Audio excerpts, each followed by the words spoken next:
Hello everyone, welcome to Edutap. आप सभी का बहुत बहुत स्वागत है आज के हमारे इस सेशन में।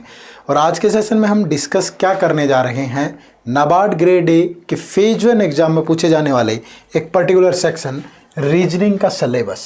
ठीक है, तो किन टॉपिक से रीजनिंग के अंदर क्वेश्चन आपसे पूछे जाते हैं। ठीक है, ये जो आपका सेक्शन है ये क्वालिफाइंग नेचर का होता है, तो कितने मिनिमम मार्क्स जो है एक सेफर साइड के लिए हमें इस सेक्शन के अंदर स्कोर करना चाहिए। और अगर मैं बोल रहा हूँ कि ये टॉपिक, ये आपका जो सिलेबस है इन टॉपिक से रहता है, तो वो मैं किस बेस पे बोल रहा हूँ वो भी डाटा मैं आपके साथ शेयर करूँगा। प्रीवियस ईयर क्वेश्चंस को आधार बना करके हमने कैसे डिजाइन किया है सिलेबस को, तो वो सारी चीज़ें बारी बारी से हम डिस्कस करेंगे। लेकिन अगर अभी तक आपने हमारा यूट्यूब चैनल सब्सक्राइब नहीं किया तो आप इसे सब्सक्राइब कर लें। फ्री कंटेंट इस लेक्चर की पीडीएफ के लिए हमारे टेलीग्राम चैनल से जरूर जुड़िएगा, इसका लिंक आपको इसी वीडियो के डिस्क्रिप्शन में मिल जाएगा। तो सबसे पहले जो सिलेबस हमने आप लोगों के लिए डिजाइन किया है, इसका बेस क्या है वो भी मैं अभी आपको बताऊंगा। ठीक है, बट आपके सिलेबस के अंदर कौन कौन से टॉपिक है जिनसे क्वेश्चन पूछे जाते हैं, तो उनमें सबसे पहला जो टॉपिक होगा वो अल्फा न्यूमेरिक सीरीज है। अल्फाबेटिकल सीरीज भी हो सकती है, अल्फा न्यूमेरिक सीरीज भी हो सकती है। दोनों में फ़र्क क्या है? अल्फाबेटिकल सीरीज आप जानते हैं इंग्लिश अल्फ़ाबेट्स जो है उन पर बेस्ड होता है। अल्फा न्यूमेरिक में आपके नंबर, सिंबल और अल्फ़ाबेट का कॉम्बिनेशन देकर के सीरीज बना के क्वेश्चन पूछता है। नेक्स्ट जो टॉपिक है वो कोडिंग एंड डिकोडिंग है। 3 टाइप की कोडिंग होती है, letter coding, number coding, mix coding. तो लेटर कोडिंग, नंबर कोडिंग से ज़्यादा क्वेश्चन आते हैं। अगर मिक्स कोडिंग में पूछेगा तो फिर वो चाइनीज़ कोडिंग पूछ लेता है, और आजकल नए लॉजिक पे बेस्ड भी क्वेश्चन पूछे जा रहे हैं। सिलोगिज्म से नाबार्ड में अक्सर क्वेश्चन पूछे जाते हैं, only a few, only type के वर्ड यूज करके, तो यहाँ से भी क्वेश्चन रहते हैं, तो ये भी आपके सिलेबस का पार्ट है। इनइक्वालिटी से भी क्वेश्चन पूछे जाते हैं, 3-4 क्वेश्चन इनइक्वालिटी से पूछ लेता है, तो ये भी आपके सिलेबस का पार्ट है।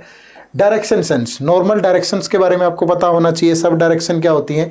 फिगर बना करके क्वेश्चंस को सोल्व करना आसान होता है, तो यहाँ से भी क्वेश्चन रहते हैं। रैंकिंग एंड ऑर्डर, चाहे आपकी हॉरिजॉन्टल रैंकिंग है, चाहे वर्टिकल रैंकिंग है, या फिर कुछ इन्फॉर्मेशन दे करके पूछता है, तो ये टॉपिक भी आपके सिलेबस का पार्ट है। ब्लड रिलेशन, नॉर्मल आप देखते हैं कि क्विज बेस हो सकता, sorry puzzle base blood relation हो सकता है, कोडिड टाइप का हो सकता है, बट यहाँ से क्वेश्चन जरूर रहता है, तो ये भी आपके सिलेबस का पार्ट है।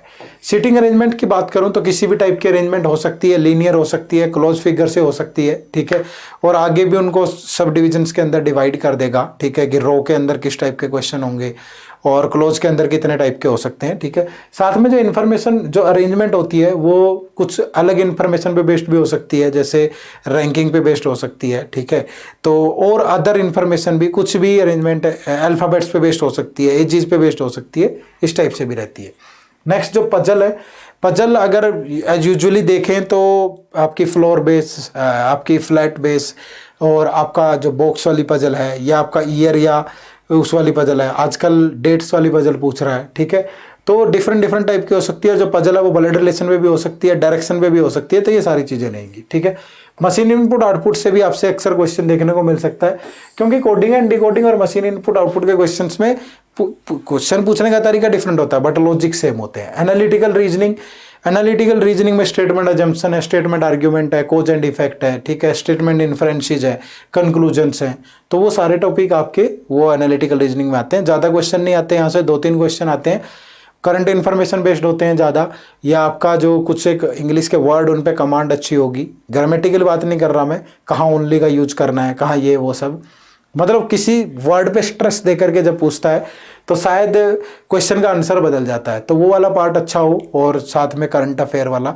तो एनालिटिकल रीजनिंग पे जो 2-3 क्वेश्चन आते हैं वो सोल्व हो सकते हैं। ठीक है, तो ये कंप्लीट आपका सिलेबस रहता है। ठीक है, और ये सिलेबस हमने किस बेस पे डिजाइन किया है, क्योंकि जब भी नाबार्ड अपनी ऑफिशियल जो नोटिफिकेशन है वो रिलीज करता है, तो उसमें वो इस टाइप का कोई सिलेबस आपको नहीं देता। बट हमने क्यों डिजाइन किया इसको और इन्हीं टॉपिक को क्यों चुना, उसका आधार क्या है, ये मैं आप लोगों के साथ यहाँ पे शेयर कर लेता हूँ। तो उसका आधार जो बेस है वो ये PYQ कंपैरिजन है। पिछले 5 साल का हमने PYQ कंपैरिजन उठाया है, 2017, 2018, 2019, 2020 और 2021। तो यहाँ पे टॉपिक वाइज सेग्रीगेशन हमने ली है। अगर 2017 की बात करें, seating arrangement, puzzle, inequality, syllogisms, machine input output. ठीक है, काफ़ी साल से नहीं पूछा गया है, 2017 में पूछा गया था। यहाँ पे रैंकिंग, ब्लड रिलेशन, फिर नेक्स्ट ईयर देखोगे तो 2018 में डिफरेंट टॉपिक्स हैं, 2019, फिर 2020 में डिफरेंट टॉपिक्स हैं, क्योंकि एनालिटिकल के यहाँ 2 क्वेश्चन थे। डाटा सफिशिएंसी, आप कहोगे सिलेबस में आपने डाटा सफिशिएंसी लिया नहीं, तो डाटा सफिशिएंसी मिक्सचर ही होता है ना सारे टॉपिक का, ठीक है। आपको सारे टॉपिक की अगर इन टॉपिक्स की बेसिक नॉलेज है तो आप ये क्वेश्चन कर लोगे, ठीक है। उसके बाद फिर ये 2020 और 2021 का डाटा भी है, ठीक है। अब यहाँ से एक निष्कर्ष ये भी निकल के आता है कि बहुत सारे बच्चों को ये बार बार ये रहता है कि सर ये क्वालिफाइंग नेचर का होता है, तो कितना सेफर स्कोर लेकर के चले कि ये सेक्शन हमारा आराम से क्वालिफाई हो जाए, ठीक है। तो यहाँ पे आपको जो टारगेट है वो 8 से 10 मार्क्स का रखना चाहिए, 8 to 10। हालांकि इतनी कट ऑफ नहीं जाती, ठीक है, लेकिन मैं अगर कहूँगा कि आपको पूरे 4 ही नंबर चाहिए या पूरे 5 ही नंबर चाहिए, तो टारगेट से थोड़ा सा जो कट ऑफ है उससे थोड़ा सा ज़्यादा टारगेट रखो। अगर कभी ऊपर नीचे भी होता है तो भी आप सेफ होंगे, ठीक है। तो आपको 8 to 10 स्कोर जो है वो इस सेक्शन के अंदर जरूर करना है, ठीक है। और उसके लिए जो कुछ इंपॉर्टेंट टॉपिक है, देखो जैसे यहाँ पे स्ट्रेस डालो, ठीक है। अगर मैं सीटिंग अरेंजमेंट, पजल, इनइक्वालिटी, सिलोक्स, अगर लास्ट ईयर की बात करूं तो 18 क्वेश्चन यहीं से है, उससे की बात करूं तो 10 क्वेश्चन यहीं से है, उससे पहले की बात करूं तो 15 क्वेश्चन यहीं से है, उससे पहले की बात करूं तो 13 क्वेश्चन यहीं से है, पहले 14 क्वेश्चन यही है। मतलब 60 से 70% एरिया आपका यही 4 टॉपिक कवर कर रहे हैं, ठीक है।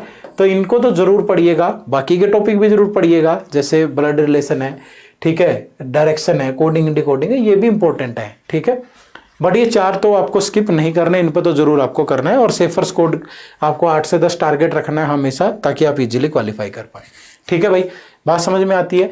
तो ये आपका कंप्लीट सिलेबस था रीजनिंग सेक्शन का, जिसको हमने PYQ को बेस बना करके यहाँ पे थोड़ा सा आप लोगों के सामने समराइज किया, दिखाया कि कौन से टॉपिक से ज़्यादा क्वेश्चन आते हैं, क्या सेफ स्कोर हो सकता है।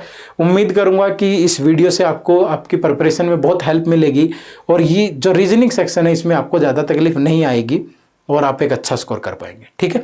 चलिए, तो मिलते हैं नेक्स्ट सेशन में इसी जोश और उत्साह के साथ। आप सभी का बहुत बहुत शुक्रिया। Thank you very much. जय हिंद, जय भारत।